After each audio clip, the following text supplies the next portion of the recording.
to a Wonderful Life message for today is titled A Legacy of 100 Years, Thomas Troward. Our message today is really a tribute to one of the greatest spiritual metaphysical teachers, Judge Thomas Troward, who passed from this life 100 years ago on May 16th, 1916. So today is 100 years since he passed from this life.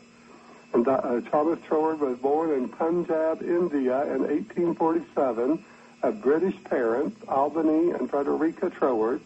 His father was a full colonel in the Indian Army. He was brought back to England to attend school, and in 1865, at the age of 18, he graduated from college with gold medal honors in literature. He then decided to study law, although at heart he always considered himself an artist and a painter. At age 22, in 1869, he returned to India and took the difficult Indian Civil Service examination. One of the subjects was metaphysics, and Troward surprised everyone with his answers because of their originality. He became an assistant commissioner and was quickly promoted to divisional judge in the Punjab, where he served for the next 25 years. In India, he married his first wife. Together they had 3 children. He married a second time after his first wife died and had 3 more children. His second wife, Sarah Ann, helped in the publishing of his works after his death. In the foreword to a publication entitled Troward's Comments on the Psalms from the Holy Bible, Annie Troward writes, when he retired from the Bengal Civil Service in 1896, he decided to devote himself to 3 objects: the study of the Bible, writing his books, and painting pictures. He believed that the solution to all our problems was there in the Bible for those who read and meditated with minds at one with its inspire. In other words, when our mind is focused on God. Troward's favorite hobby was painting. He had won several prizes for art in India. After he retired from civil service, he returned to England in 1902 at the age of 55, intending to devote himself to his painting as well as writing. He had already thoroughly digested all of the sacred books of the original or of the Oriental religions, and they have certainly influenced his spiritual ideas. It is said that at one time a vision came to him about the development of a system of philosophy that gave peace of mind and the practical result of physical health and happiness to the individual. So Troward was a great student of the Bible, and as his wife said, he believed that the solution to all our problems was there in the Bible for those who read and meditated with minds at one with its inspire. In other words, those that inspiration from God. Now, we know that everything in the Bible is not inspired by God, because anything that mankind touches is going to reflect mankind's consciousness, just as people who write about Jesus don't necessarily have the consciousness of Jesus, so therefore they really don't understand what Jesus means and so much of what he has taught us, and so much of what he has given us to guide us and direct us to a greater realization of the power and the presence of God that's always available to us. Now, here are some of my favorite quotes from Judge Thomas Troward. He writes, "We can gradually grow into any condition we desire, provided we first make ourselves in habitual mental attitude the person who corresponds to those conditions. We can gradually grow into any condition we desire, provided we first make ourselves in habitual mental attitude the person who corresponds to those conditions." So in other words, we condition our mind to accept and believe who we really are. What is it that we desire to be? Do we desire to be healthier and happier and more joyous? Do we desire to be more enthusiastic about life, more creative, more successful, more prosperous? But we have to gradually grow in any condition by conditioning our mind first that we can be just that we are just that. And then he tells us, any anxious thought as to the means to be employed in the accomplishment of our purposes is quite unnecessary. If the end is already secured, then it follows that all the steps leading to it are secured also. Excuse me. So he takes from this statement a foundation from those teachings of the mastermind Jesus, that it is the Father, the Spirit, the power, the intelligence of God that doeth the work. That's what Jesus said. So we don't need to be anxious. We don't need to worry and sometimes people will think, if I have to pray 24 hours a day, or if I get 1,000 people to pray with me, somehow that gives more power. No, all power must be in our consciousness. So it's up to us to realize it's not we who are doing the work. It is the Father, Jesus said, the Father, the Spirit, the intelligence, the power of God that works through our choices to bring to us that which we have faith in and expect to be our reality,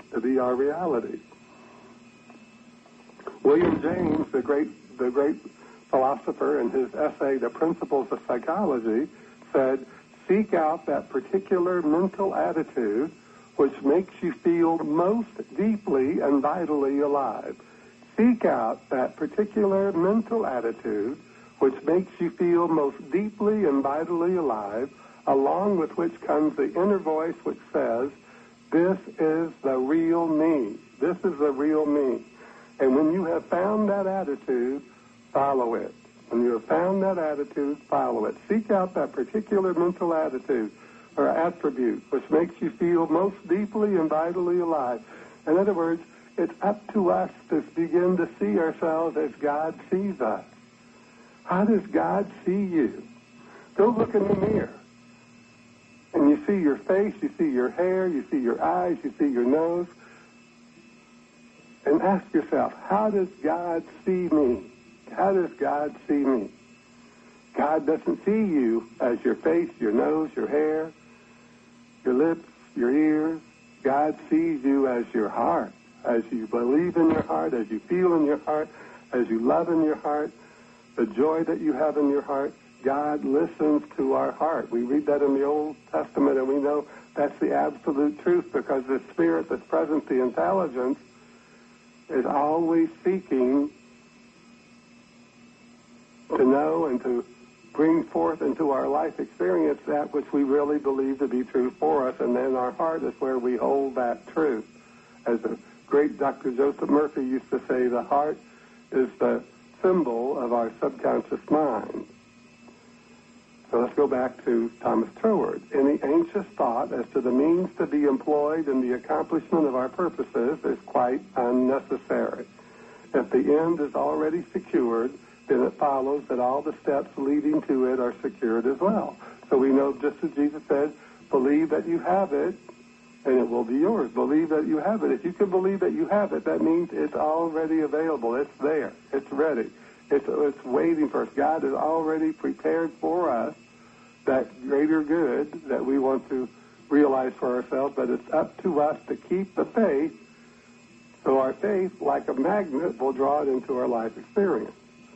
Let's continue on with Troward. He says, the law of flotation was not discovered by contemplating the sinking of things, but by contemplating the floating of things, which floated naturally, and then intelligently asking why they did so. The law of flotation was not discovered by contemplating the sinking of things, but by contemplating the floating of things, which floated naturally and then intelligently asking why they did so. So we must think about that.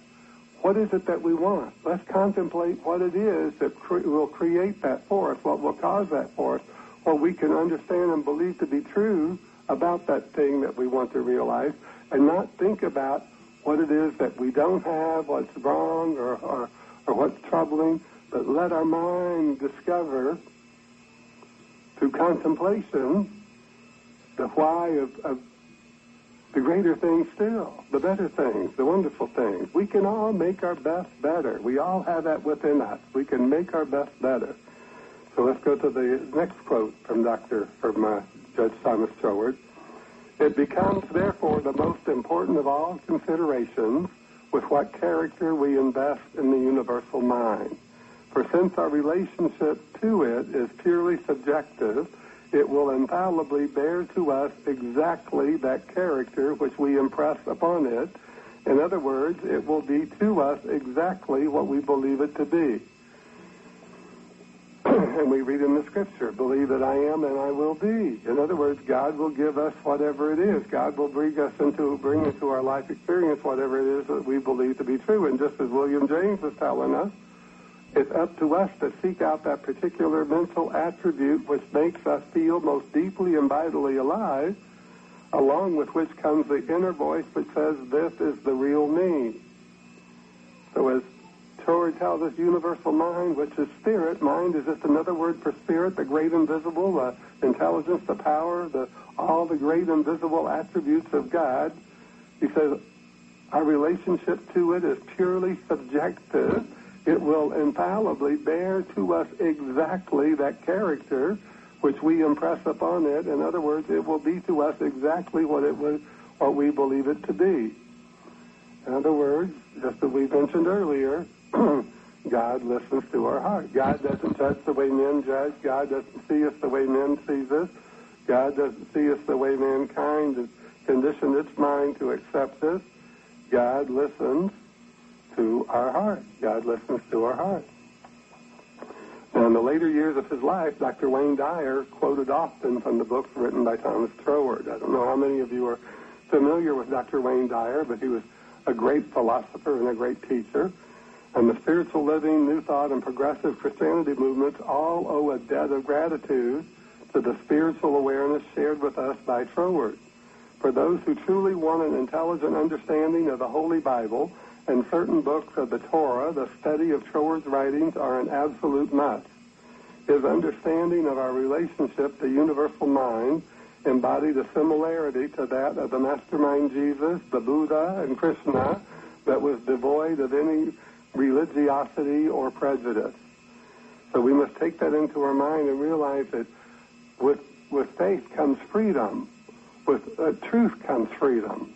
But we must know the truth. Just as Jesus said, you will know the truth and the truth will set you free. The truth won't set you free unless you know it. And we have to know more than what mankind has known throughout history, because if we don't know more, then all we get is what we've gotten before. So many people cling to the primitive ideas of religion that hold people into bondage of judgment and harsh feelings about people who don't think the same way and people who don't believe the same way, that they don't realize that at the time that that belief or that thought or that idea or that statement was made, it only applied to the culture of the time. That which is immutable, changeless. This is Jesus said, let your mind be stayed on God, stayed on the good, and love your neighbor. It's equally important to love your neighbor as yourself. Those things, that sowing and reaping, cause and effect, those things that are changeless, immutable, which means they don't ever change, and they're universal, and they're eternal, those are the truth. Everything else is just man's idea added on to something to benefit or to fit the agenda of the era in which it was given to us. Let's go to the writings of Troward one more time. Hence the unceasing necessity for everyone to realize the great truth that his whole individuality has its foundation in such a root, and that the ground in which this root is embedded is that universal being, which we call God, for which there is no name save that of the one all-embracing I am. I am. So we know that I am is within everyone, no matter what your religion may be, no matter what your culture may be, no matter what country you may live in, no matter what else it is that describes you, that you have that I am within you, that part of God, that inherent volitional attribute that gives you the ability to choose and to direct your mind in ways that will give you a greater joy and happiness and peace and health. The supreme necessity, therefore, Troward tells us, for each of us is to realize this fundamental fact of our own nature, for it is only in proportion as we do so that we truly live. And therefore, whatever helps us to this realization should be carefully guarded insofar as any form of religion contributes to this end in the case of any particular individual. For him, it is true religion. It may be imperfect, but it is true so far as it goes, and what is wanted is not to destroy the foundation of a man's faith because it is narrow, but to expand it, and this expanding will be done by the man himself, for it is a growth from within and not a construction from without. Our attitude towards the religious beliefs of others should therefore not be that of iconoclasts breaking down ruthlessly whatever from our point of view we see to be merely traditionary idols in Bacon's sense of the word, but rather the opposite method of fixing upon that and another's creed, which we find to be positive and affirmative, and gradually leading him to perceive in what its affirmativeness consists, and then, when once he has got the clue to the element of strength which exists in his accustomed form of belief, the perception of the contrast between that and the non-essential accretions will grow up in his mind spontaneously, thus gradually bringing him out into a wider and freer atmosphere. In other words, he's telling us that once mankind realizes the foolishness of all the stuff that they have attributed to God and to the great teachers of the Bible, and have a greater understanding of it, that all those old things will flow away or fall away and be displaced by the new ideas, displaced by the greater truth, be displaced by that which creates for us a better life experience, So Thomas Troward, a legacy of 100 years. So he passed from this life on May 16th, 1916. So that's 100 years ago today. So if any of you are interested in Troward's work, please go to the internet and search under Amazon.com or BarnesandNoble.com, Thomas Troward, and you'll find all the books, the Dory lectures, Edinburgh lectures, the books that give us a greater understanding of what Jesus was teaching and what Isaiah was teaching and what Matthew, Mark, and Luke and John were trying to get us to understand. But, of course, all their words were covered so many times in symbolism because they were being followed and sought out by the religious people of their time to